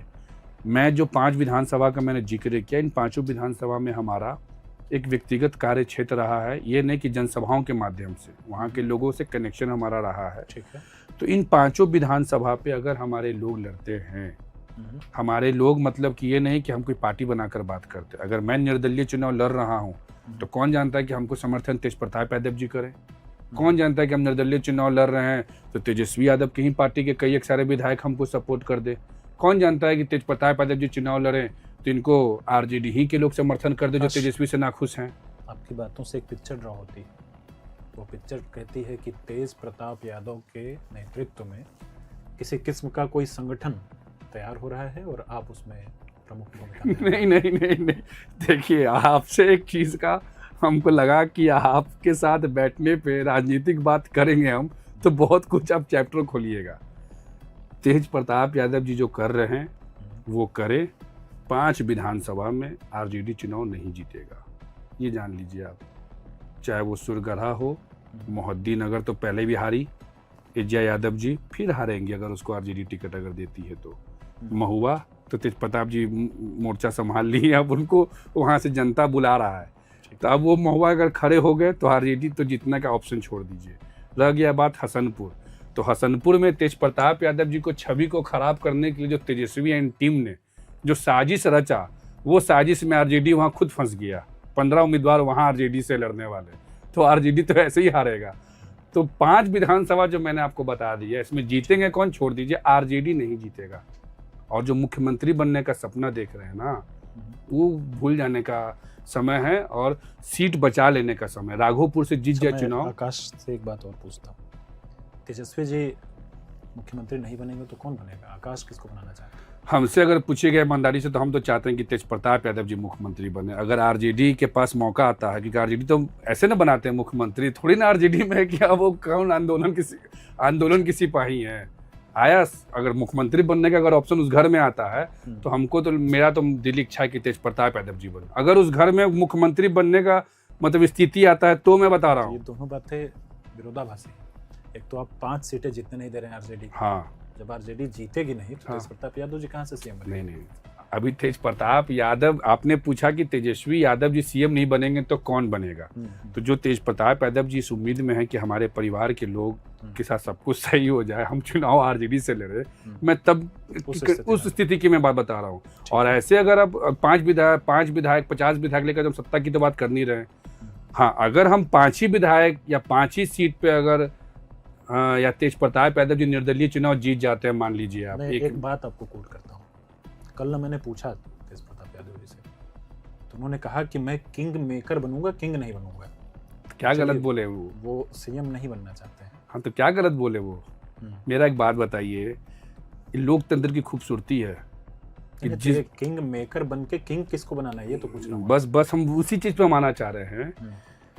जो किंग मेकर बनाना चाह रहे हैं, अभी तो उनको मेहनत और संघर्ष करने की भी जरूरत है। विजन हमेशा बड़ा होना चाहिए, नो डाउट। अब राष्ट्रीय जनता दल ने थोप दिया तेजस्वी यादव को, इसको थोपना कहते हैं कि जो है सो तेजस्वी है। तो लोकतंत्र की तो खूबसूरती है कि एक विधायक से भी सरकार गिरता है, बनता है, ठीक बात। एक वोट से भी लोग चुनाव हारता है, जीतता है। अभी तो तेजस्वी यादव जी को मुख्यमंत्री बनाने के बाद तो कांग्रेस पार्टी भी नहीं कर रहा है कि तेजस्वी जी मुख्यमंत्री बिहार के हमारे होंगे, दम यही हैं जो हैं। कोई एक सर्वे आया था, उसमें तेजस्वी के चेहरे को सबसे बेहतर। हम भैया ये सर्वे 2015 से देख रहे हैं, हम 2015 से तेजस्वी यादव को बिहार का मुख्यमंत्री बनते देख रहे हैं। तब तो समझिए कि हम भी तो इरिटेट हो गए होंगे ऐसे सर्वे से। और सर्वे का ग्राउंड क्या होता है, जिनको कमाना खाना है वो बात कर तो ज़्यादा बेटर होगा, हमको सर्वे कराए कमाना खाना तो है नहीं। तेज प्रताप यादव जी चुनाव लड़े, निर्दलीय लड़े, ऐसा मेरा एक सुझाव है, ऑन मीडिया में बोल रहा हूँ, ऑन मीडिया। वो चुनाव लड़े, हसनपुर से लड़ना चाहें हसनपुर से लड़े, मोहद्दी नगर से लड़ना चाहें मोहद्दी नगर से लड़े, महुआ से लड़ना चाहें महुआ से लड़े, या बिहार के किसी विधानसभा से लड़े, निर्दलीय वो चुनाव लड़े। उनके लिए सबसे पहले पोलिंग एजेंट का काम करने का प्रयास हम करेंगे, सबसे पहला उनके लिए जनता में वोट मांगने का प्रयास हम करेंगे। और एक बार अगर ये व्यक्ति निर्दलीय चुनाव जीत कर आ गए या इनके समर्थक जीत कर 2-3 आ गए विधानसभा में और 3 विधायक से बिहार में सरकार बनाने की बात हो गई, तब उस समय आपको किसी से पूछना पड़ेगा क्या कि किसको बनाइएगा किसको हटाइएगा। ठीक है, ये मैं राजनीतिक बात बता रहा हूँ। Pappu Yadav ji is a live example. Pappu Yadav ji तो लालू जी के बेटा नहीं है, संघर्षशील नेता हैं, मेहनती वर्कर हैं, जनता के बीच में रहते हैं। क्या हुआ, जब आप तेजस्वी जी को बुलाया, उनके पार्टी को विलय करवा दिया, फिर उनको घर पे भी बुलाया गया, उसके बाद पूर्णिया से उनको टोपी पहना दिया गया। वो निर्दलीय लड़ने गए ना कि पार्टी बना कर गए, और जब निर्दलीय लड़ने गए तो राजद कितने नंबर पर चला गया। ये तो एक लाइव एग्जाम्पल है। तो जो लालू यादव के बेटा नहीं है, वो लालू यादव का बेटा को अगर 27,000 पर जमानत पैक कर सकते हैं, तो आप इमेजिन कीजिए कि लालू यादव का बड़ा बेटा जो असली लालू यादव का छवि लेके चलता है, वो क्या कर सकता है। आप इसी कल्पना कीजिए, हम इसी कल्पना करके हम सोचने की बात कर रहे हैं। ठीक है, आपने 2-3 बातों में अपनी बातों जब रखा, तो एक तरफ आपने अपनी एक छोटी सी शिकायत दर्ज की कि तेज प्रताप यादव जी का सीधापन आपके परिवार के लिए कई बार चुनौती हो जाता है। साथ साथ में आप कह रहे हैं कि जो सीटें आप खुद के लिए देख रहे हैं अपने चुनाव लड़ने के लिए, उन सीटों पर अगर चले जाते हैं तेज प्रताप यादव तो आप उनको तुरंत समर्थन बिल्कुल बिल्कुल। मैं अगर मान लीजिए हमसे उनकी बातचीत अगर हो कि आकाश हम चुनाव लड़ना चाहते हैं, क्या बात है तुम बताओ, अगर हमसे वो सुझाव मांगेंगे तो सुझाव में हम ये 5 सीट का अपने तरफ से बोलेंगे कि भैया ये 5 सीट का सहयोग है हमारे तरफ, कि इन 5 सीटों में हम आपके लिए मेहनत करेंगे, चूज आप जो कीजिए। ठीक है, इसको सॉफ्ट कॉर्नर कहते हैं अंग्रेजी में आकाश। नहीं, इसको सॉफ्ट कॉर्नर अंग्रेजी में कहते हैं, राजनीति में उसको कहते हैं खुल के समर्थन करना। हम खुल कर हैं, ठीक है, फ्रंट पे है।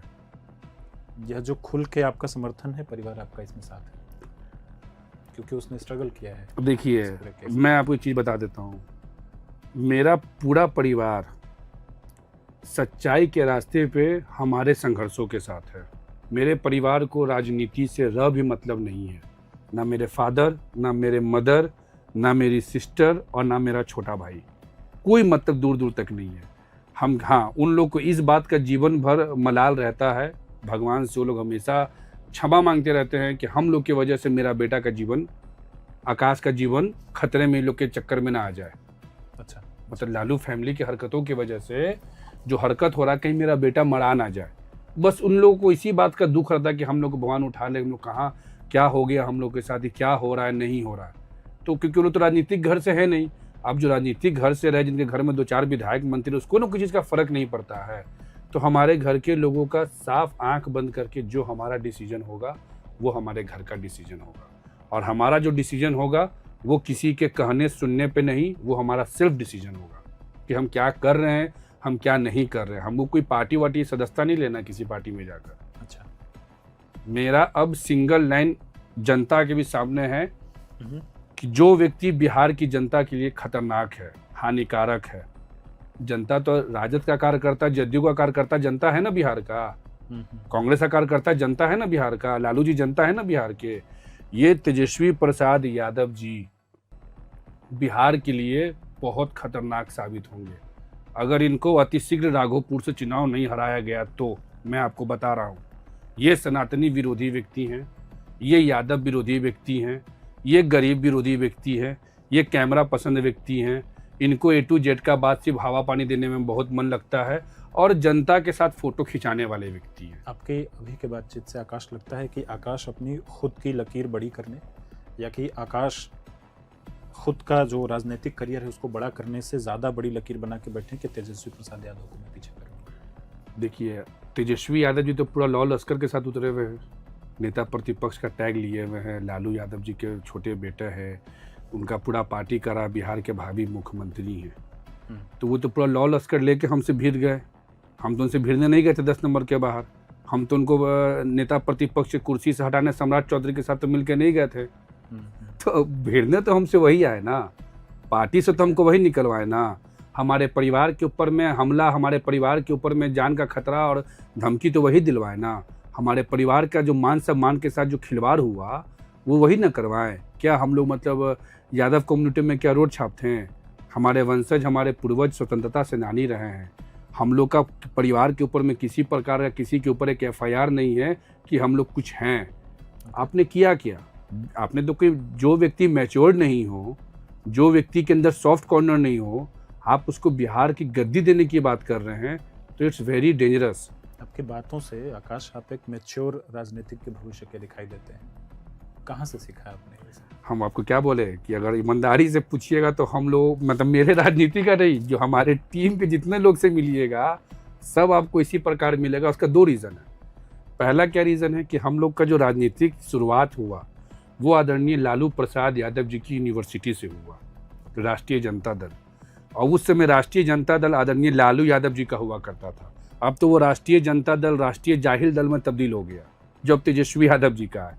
तो हमारे कॉलेज के VC रहे हैं आदरणीय लालू यादव जी, और हम लोग के प्रोफेसर राजनीतिक HOD का नाम है माननीय तेज प्रताप यादव जी। उनके साथ राजनीति में जितना हम लोगों ने उतार चढ़ाव देखा है, जितना उनको हमने देखा है कि जीवन में कुछ हो जाए उनको चिंता फिक्र नहीं होगा। आप जैसे कल उनसे मिले होंगे, उनका इंटरव्यू लिए होंगे, तो आपको लगा नहीं होगा कि इस व्यक्ति के ऊपर में इतना चिंता होगा। नहीं तो जो बड़े घराने के जो लड़के होते हैं उनको हल्का सा मालूम हो जाएगा कि बाहर कुछ तुम्हारा विरोध है तो घर से 10 दिन तक बाहर नहीं निकलेगा। ठीक बात। इस आदमी को देखिए, आप इनको देखिए, कुछ हो जाए दुनिया से कोई मतलब नहीं है। जनता मालिक है, जनता के बीच में है।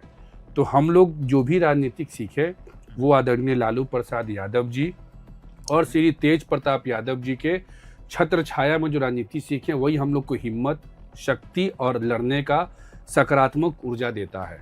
और उसी ऊर्जा के साथ हमको पूर्ण विश्वास है बिहार की जनता पे कि बिहार की जनता अपने बारे में सोचे। लालू जी के लड़के तेजस्वी यादव जी को मुख्यमंत्री बनाने के बारे में ना सोचे। माँ बहन को जो खुलेआम सोशल मीडिया पे जो हमको चढ़ के गाली दे रहा है उससे कोई लाभ नहीं है, हमको कुछ बुरा नहीं लगता है। वो लोग अपने अंदर संस्कार लाए। अगर आप लीडर हो, आप अगर किसी चीज़ को लेकर जनता के बीच में जा रहे हो तो आप अपने कार्यकर्ताओं को संस्कारिक बनाइए। कार्यकर्ताओं को हुल्लड़बाजी करने मत बदम बनाइए, किसी के छवि को खराब करने के लिए मत बनाइए। आकाश, एक युवा नेता के अलावा, चूँकि आपने बार बार ये जिक्र किया है कि आप एक मिडिल क्लास गरीब परिवार या कि जो बिहार की जनता है आप उसके प्रतिनिधि हैं, उसके तरफ से आते हैं, तो सिर्फ राजनीति से तो आपका काम चलता नहीं होगा। आप असल में क्या करते हैं? मैं बहुत, आपका ये पॉइंट बहुत अच्छा लगा पूरे कन्वर्सेशन में हमको। हम आपके इस पॉडकास्ट के माध्यम से ज़रूर बिहार की युवाओं को अपील करेंगे कि एक युवाओं का, अगर युवाओं का, मैं सिंगल युवा का नहीं बात कर रहा, सिंगल अपना नहीं कर रहा, मैं अपना एक्सपीरियंस बता रहा हूँ। अगर नौजवानों को गलत ट्रैक पे, गलत रास्तों पे अगर लाने का कोई सबसे बड़ा प्लेटफॉर्म है तो नकारात्मक और जनता विरोधी नेताओं का जिंदाबाद करना। आज हमारे देश में सबसे ज़्यादा फ्री में आपको स्टाफ कहाँ मिलता है? इस पूरे भारत में ऐसा कौन सा सेक्टर है जहाँ फ्री में आपको स्टाफ मजदूर मिलेगा? एकमात्र सेक्टर है राजनीति। नेताजी के साथ फोटो खिंचाइए, फोटो सोशल मीडिया पे डाले, लाइक कमेंट व्यू बढ़ा। कल नेताजी का फोन आ गया, सुनो हम आ रहे हैं, 10 गो माला लेके खड़ा रहो। ये माला डालना बंद कीजिए। APJ अब्दुल कलाम ने कहा था कि देश का व्यवस्था तब सुधरेगा जब नौजवान किसानी के तरफ बढ़ेगा। आज मुझे ये बोलते हुए गर्व होता है कि मैं एक उस पार्टी से राजनीति किया जिस पार्टी के बारे में लोग नकारात्मक विचार रखते हैं, राष्ट्रीय जनता दल के बारे में, समाज के अंदर में कह रहे गुंडा मवाली का पार्टी है, जो फैक्ट है।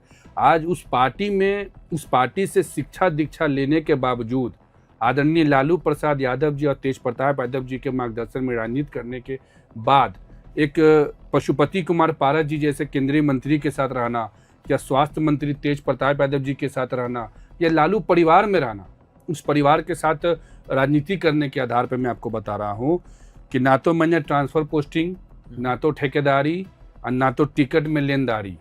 अच्छा, ये 3 मुख्य कारोबार होता है नेताओं का जो युवाओं से करवाया जाता है और युवाओं का भविष्य को ढकेला जाता है। मैंने इन तीनों रास्तों को मैंने प्रणाम कर रखा है पिछले 15-10 सालों से। और आज के वक्त में अगर आप हमसे पूछे तो मैं एक किसान हूँ। ओके, और किसान का मतलब ये नहीं कि मैं अब धोती कुर्ता और मैं हल जोत के मैं किसानी कर रहा हूँ या मैं बैल घुमा रहा हूँ चाहे ट्रैक्टर घुमा रहा हूँ। आपके परिवार को धमकी देते वक्त किसी ने कहा कि पशुपति पारस के साथ बड़ा पैसा कमाया है। मैंने कहा, यहाँ तक बोला कि पारस के साथ पैसा कमाया, डेयरी खोला, और तेज प्रताप यादव का जो साल का जो 5 करोड़ का जो फंड आता है, पूरा हसनपुर का फंड 5 साल का 25 करोड़ कस्बा बेचा, पूरा क्षेत्र का फंड हम बेचें, ये बोलकर तब हमसे 3 करोड़ रुपए का मांग किया गया। 25 करोड़ इधर आप जोड़ लीजिए और इधर पशुपति पारस जी का फूड प्रोसेसिंग मंत्रालय था, आप उससे जोड़ लीजिए। तो हमने आदरणीय पारस चाचा जी का जब मंत्रालय फूड प्रोसेसिंग था तो उस वक्त हम एनडीए में थे, और एनडीए में जब हम थे, आरजेडी में जब नहीं थे, तो मेरे अंदर से एक शिक्षा का एक प्रवृत्ति ये जागा कि सरकार के अच्छे चीज़ों को जानना चाहिए। अच्छा, वरना युवा नेता में क्या होता है कि सरकार कुछ फैसला ले ले, नेता ने विरोध किया तो विरोध कर देना है। तो हम उस पद्धति से जब अलग हटकर जब हम समझने के लिए आए कि गवर्नमेंट एक्चुअली में क्या कर रहा है लोगों के लिए, कहाँ विफल है। नेता तो कह रहा है कि सब खत्म, एक भी कल कारखाना नहीं खुला। तेजस्वी जी लगातार कहते थे, हम भी कहते थे कि एक भी सुई का कारखाना खुला है, नीतीश जी बताइए। लेकिन जब हम उस सुई खोजने के लिए निकले तब हमको पूरा दिखा कि बिहार में क्या क्रांति आ रहा है। क्या क्रांति आ रहा है बिहार के अंदर में? आप अगर सोचें अगर आप, तो बिहार हमारा पूरे देश में 4थे नंबर पर सबसे ज़्यादा आलू का उत्पादक है। बिहार शरीफ नालंदा जो है वो गिनीज बुक ऑफ वर्ल्ड में रिकॉर्ड दर्ज है कि 1 बीघा के खेती में 25 टन 30 टन आलू का उपज हुआ। वो आलू जिसको बड़ी बड़ी कंपनियां लेती है चिप्स बनाने के लिए, एलआर चिप्सोना ब्रीड का आलू। बिहार के अंदर में बिहार जो है वो देश में 3रे या 4थे नंबर पे, एग्जैक्ट डेटा तो मैं भी नहीं बता सकता, लेकिन टॉप 5 में बिहार है सब्जी के उत्पादन में। आज हमारा बिहार का सब्जी विदेश जा रहा है। हमारा जो बिहार है, हमारे बिहार के अंदर में प्याज एक बहुत बड़ा उत्पादन है, जो भारत सरकार ने 1 डिस्ट्रिक्ट 1 प्रोडक्ट तहत एक मुहिम निकाला था। भारत सरकार ने किसानों को कहा था, किसान के पास सबसे बड़ा समस्या क्या था कि उनका फसल हुआ, रखने की व्यवस्था नहीं है, तो वो उनको आनन फानन में कुछ से कुछ रेट में मिले उस पे मिल जाने का। अब सरकार ने व्यवस्था किया कि आप अपने फसल को निकालो, अच्छे से खेती करो, अच्छा पैदावार करो, अच्छे से उसको रखो और अच्छे से उसको अच्छे बाजार में उसको तुम बेचो।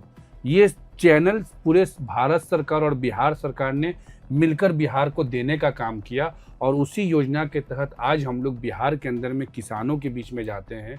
किसान जो सब्जी करते हैं, जैसे चुकंदर आप मान के ले सकते हैं, करेला मान के ले सकते हैं, मिर्चा, आप हरा मिर्चा देखते होंगे, वो जब हरा मिर्चा खेत से किसान जब तोड़ा तो उसको 4 दिन के अंदर में उसको बेचना होगा, नहीं तो वो लाल होगा तो वो खत्म हो गया। आज बिहार सरकार ने पटना के बिहटा में एक ऐसा टेक्नोलॉजी लाया जिसका नाम इरेडिएशन फैसिलिटी है। उस टेक्नोलॉजी के माध्यम से वो मिर्चा जब आप खेत से तोड़ेंगे और उस टेक्नोलॉजी के पास लाएंगे तो वो अगले 25 से 30 दिनों तक वो आपका लाल नहीं होगा और वो अंतर्राष्ट्रीय बाजार में बिकने के लिए तैयार होगा। ये हमारे बिहार में पटना के बिहटा में खुला। ये जो पूरा इंडस्ट्रियलाइजेशन जो किया जा रहा है, ये इंडस्ट्रियलाइजेशन किसके लिए किया जा रहा है? किसानों के लिए किया जा रहा है। आज हमारे जब आप खगड़िया की तरफ, कोसी की तरफ जब आप जाएंगे तो मक्का पूरे दुनिया में, नॉट इन इंडिया, पूरे दुनिया में सबसे अच्छा मक्का हमारे बिहार में होता है। उस बिहार में होता है जिस बिहार का कोसी के एरिया को लोग कहते हैं कि खत्म, उसे बिहार का बार इस तरह से डूबा हुआ शहर है। आज आप वहाँ पता कीजिए कि बिहार में इथेनॉल प्लांट खुलने के बाद हमारे मक्का किसानों को क्या बेनिफिट्स मिला, क्या बेनिफिट्स नहीं मिला। किसानों को हम लोग आज के टाइम पे एक अच्छा खेती करने के लिए, अच्छे फसल के लिए जो भी उनको विधि व्यवस्था उपलब्ध कराया जा सके, उनको टेक्नोलॉजी से कैसे जोड़ा जा सके। जो किसान हमारे प्याज यहाँ का एक बहुत बड़ा, मतलब भारत सरकार के लिए प्याज एक बहुत बड़ा मुद्दा होता है। उसको कहा जाता है pot, potato, onion and tomato. वो प्याज जो किसान खेत से निकालता है और बाजार में लाता है, उसमें 25% प्याज बर्बाद होता है।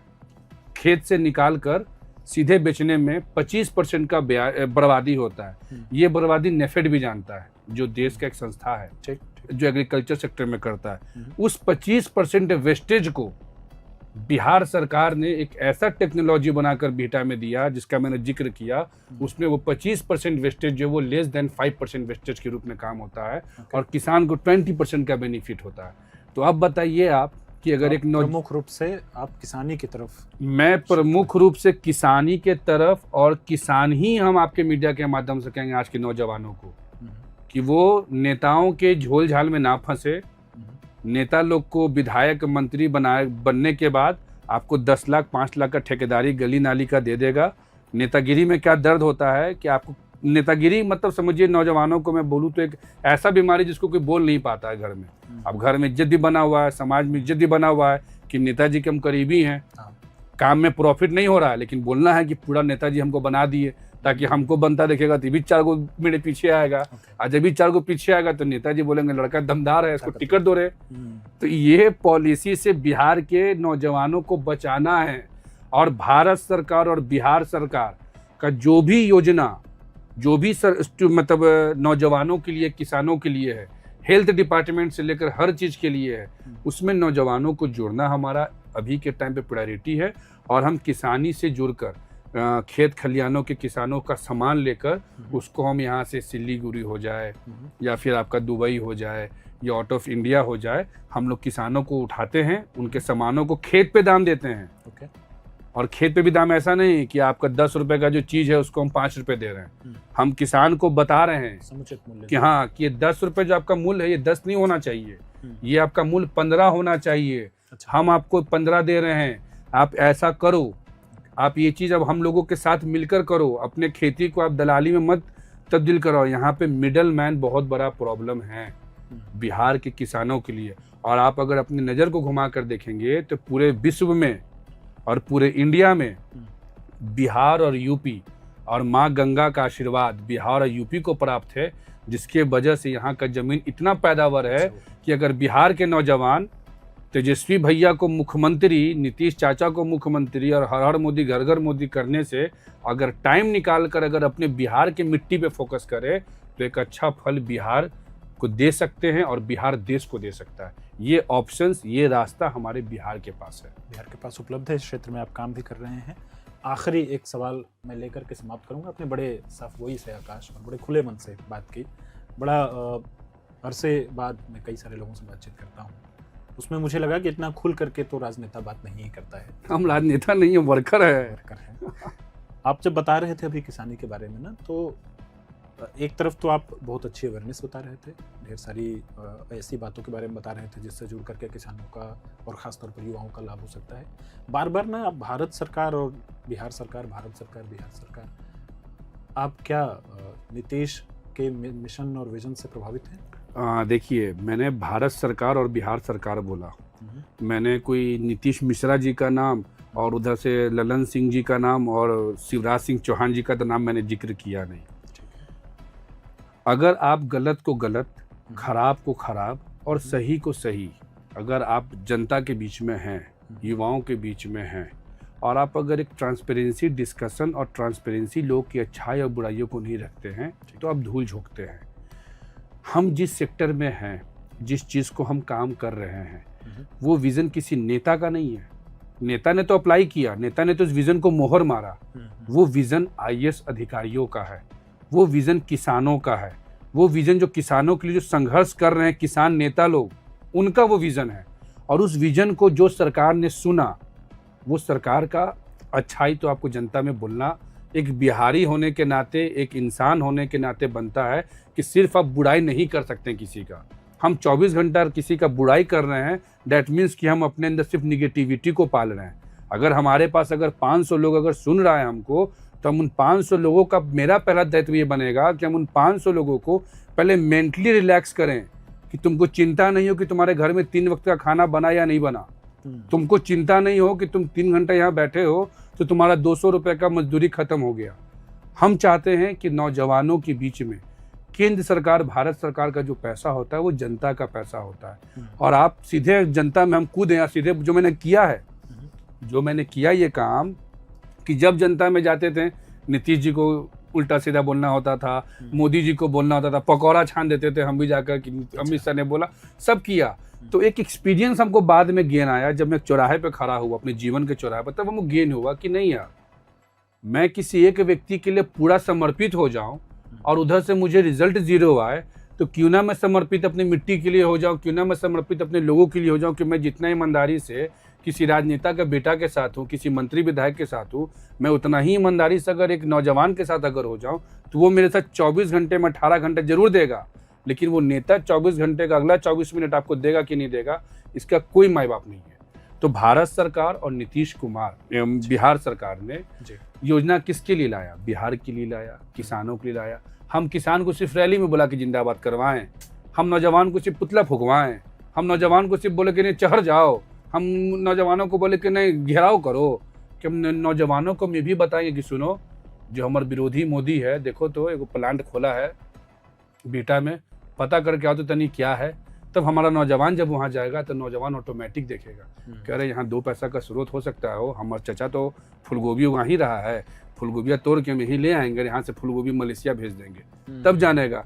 तो आप नौजवानों को कहाँ भेज रहे हैं? जॉब बीपीएससी कर ले, घेर दो, वहाँ चढ़ रहा है, तोड़ने का सोच रहा है, कैसे मीडिया में फोटो आना है वो सोच रहा है, कैसे कलाकारी करना है वो सोच रहा है, अपना जीवन गुजार रहा है। तो हम अभी उन तमाम राजनीतिक युवा विरोधी नीतियों के खिलाफ कोई हल्ला हंगामा करने के फेर में नहीं है कि एकदम धरना दे देना है, फलानमा जी को मुख्यमंत्री बनाना है। हमसे 2 ही लोग जुड़े भी नहीं, हमसे 2 ही लोग मिले, हमसे 5 ही लोग मिले, 85 लोग मिले।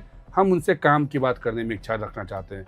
हम उनसे ही नहीं पूछना चाहते कहा लो वो चचा बनतुन मुख्यमंत्री, कहा हाल चले तेजस्वी के क्षेत्र के हो, कहा हाल चले योगा क्षेत्र में। डिस्कशन मैंने करना पिछले 2 सालों से मैंने बिल्कुल बंद कर दिया है कि हमको 4 लोग मिलकर सरकार नहीं बनाना है। नौजवानों से अपील हम करेंगे कि जहाँ चाय पे बैठें, जहाँ कोई चर्चा करें, तो सरकार बनाने और सरकार गिराने का चर्चा टेबल टॉक ना करें, उससे आपका समय बर्बादी है।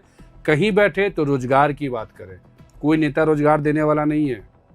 ये जो जितना आप देख रहे हैं ना, सब पढ़ लिख कर आता है, तब एग्जामिनेशन पढ़ाई करता है, तब उसको जाके आप डिग्री दे रहे हैं। आप किसी को घर से बुला कर नौकरी नहीं दे रहे हैं कि आइए, तो भाई वो परीक्षा पास कर रहा है। तो हम सरकार का तारीफ नहीं करके अपने बिहारी नौजवानों का तारीफ करना चाहेंगे, जो मेहनत कर परीक्षा पास करता है और फिर ये नेता लोग उसको सर्टिफिकेट दे देकर अपना फोटो खिंचाता है। तो सरकार अपना सवाल का जवाब अपना करे, हम अपना करेंगे। बिल्कुल ठीक बात है। तो थोड़ी लंबी बातचीत थी, लेकिन आपको अवसर लगे तो आप ज़रूर इस पूरी बातचीत को सुनिए। ये बातचीत थी आकाश यादव की, एक उभरते हुए बिहार के नेता की, जिन्होंने 2025 में अपनी बातचीत से कहा है कि 5 विधानसभा सीटों पर वो दावा ठोकते हैं। उन 5 विधानसभा सीटों पर वो ये भी कहते हैं कि अगर तेज प्रताप यादव आएंगे तो उन्हें वो खुल करके समर्थन करेंगे। इसके अतिरिक्त अभी उन्होंने किसी किस्म की किसी पार्टी या किसी संगठन में शामिल होने या जाने या खुद का कोई पार्टी बनाने के बारे में तो उन्होंने खासतौर पर नहीं कहा। यह जरूर कहा है कि वो खुद किस विधानसभा से चुनाव लड़ेंगे। 2025 में आकाश यादव कहाँ के उम्मीदवार होंगे इसका पत्ता वो कह रहे थे कि थोड़े दिन बाद, बैकग्राउंड में कह रहे थे कि सावन के बाद ये इस फैसले को हम सबको बताएंगे। ये बताएंगे कि कहाँ से वो चुनाव में उतरने जा रहे हैं। बहुत बहुत शुक्रिया आकाश, बहुत धन्यवाद आपका, बहुत धन्यवाद आपका। बहुत अच्छा लगा आप जैसे नौजवान के साथ इंटरेक्शन करने में।